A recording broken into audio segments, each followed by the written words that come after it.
Pada saat ini kami akan melakukan roleplay tentang host conference. Perkenalkan, nama saya Andri Mulyama dari kelas 2. Ini saya Diana Wanda dari tingkat 2. Saya Rindra Tamaku dari tingkat 2. Saya Novita Lege dari tingkat 2B. Saya Elisa Mutini Lalu dari tingkat 2B. Saya Sri Tantiati Tamampu dari tingkat 2B. Saya Desyani Tanakori dari tingkat 2C. Saya Andrea Natalia Natalia Bandung dari tingkat 2C. Selamat menyaksikan. Selamat siang semua. Silakan duduk teman-teman. Sebelum kita mulai pembahasan kita pada siang hari ini, mari kita awali ini dalam berdoa. Berdoa selesai. Kita mulai dengan konferensi kita ya. Tadi ini pagi sangat singkat, kasusnya cukup banyak. Mungkin kita akan mendengar laporan dari masing-masing ruangan. Ruangan yang pertama itu dari ruangan anggrek. Mungkin dari ruangan anggrek bisa jelaskan? Ibu, terima kasih. Dari ruangan anggrek, saya ada 3 pasien. Di satu itu ada pengemudi usia 45 tahun, post operasi appendicitis. Pada hari kedua, kondisinya stabil, lukanya kering, sudah bisa juga melakukan mobilisasi ke tempat sendiri. Di kedua ada Nyonya Sari, usia 55 tahun, didiagnosa diabetes mellitus. Gula darahnya tadi pagi 180, sudah turun dari kemarin yang dari 250, dari tadi 180. Sudah dikasih juga edukasi.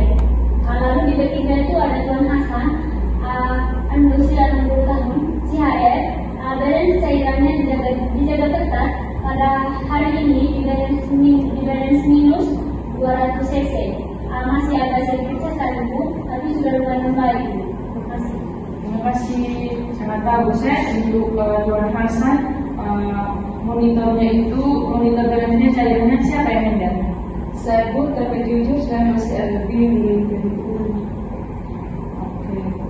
Oke, nanti kita bahas ya saudari Sri. Sekarang kita jelaskan, kita akan mendengar dari ruangan Natalia. Baik, di ruangan itu ada 2 pasien ibu.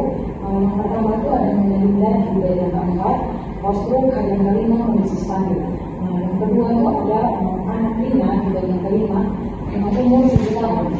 Itu DHP hari keempat, ini akan jadi masalah saya. Kenapa ada masalah? Tolong jelaskan. Baik ibu, masalahnya itu trombosit anak Lina drop drastis dari kemarin 80.000. Sekarang jadi 45.000. Hematokrit naik jadi 48%. Ada banyak sains. Yang pertama itu minta terus menerus, yang mau makan. Yang kedua itu anak gelisah dan rewel. Yang ketiga ada akal dingin. Yang keempat ada BAK menurun. Tadi jam 9.00 saya langsung informasi ke dokter. Sudah dipasang infusnya yang kedua untuk antisipasi observasi vital signs setiap 2 jam sekali. Bu, tadi saya sempat bantu Pak Adit. Orang tuanya terutama ibunya itu sangat panik. Terus menangis dan tidak mau tinggal dari tempat ini. Oke, ini kasus sangat bagus ya untuk kita diskusikan. Untuk teman-teman perawat semua, ada yang ingin bertanya tentang kasus ini? Saya ibu, permisi Bu, tadi saya ikut observasi anak Lina dan saya masih bingung kenapa harus pakai 2 infus itu. Apakah satu tidak cukup? Mungkin dari teman-teman ada yang ingin menjawab. Yang bagus, pada kasus DHR, apalagi pada fase kritis seperti ini, trombositnya sangat rendah. Nanti kalau tiba-tiba dari perdarahan atau shock, jadi kita memiliki akses vena yang cepat dengan 2 infus lain, kita punya jalur backup. Kalau satunya bermasalah, masih ada harapan yang satu untuk bertahan. Tadi saya dengar ibu pasien sempat komplain dan perawat sibuk pagi. Katanya anaknya jarang diperiksa, padahal kita cek tiap 2 jam.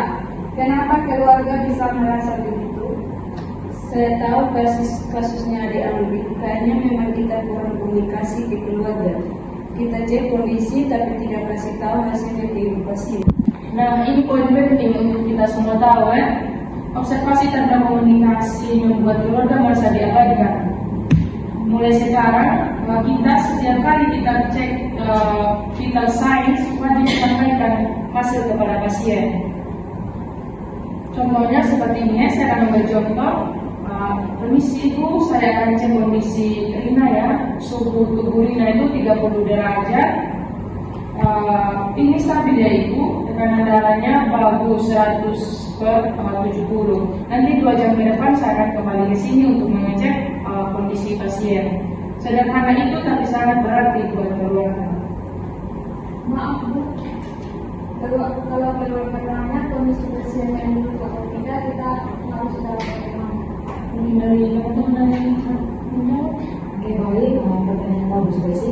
Di sini kita harus jujur, tapi kita memberikan harapan pada keluarga. Contoh misalnya, ibu kondisinya memang sedang dalam fase kritis yang PHP. Ini fase yang paling butuh perhatian. Tapi ibu tenang, kamu sudah siapkan semua tindakan yang diperlukan. Kamu pantau ketat setiap 2 jam. Yang ibu bisa bantu adalah tetap tenang dan sudah tenang.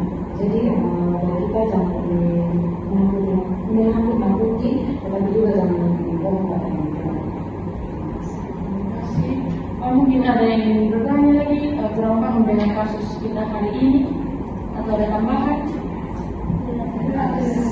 Kalau tidak ada, terima kasih untuk pembahasan kita pada siang hari ini.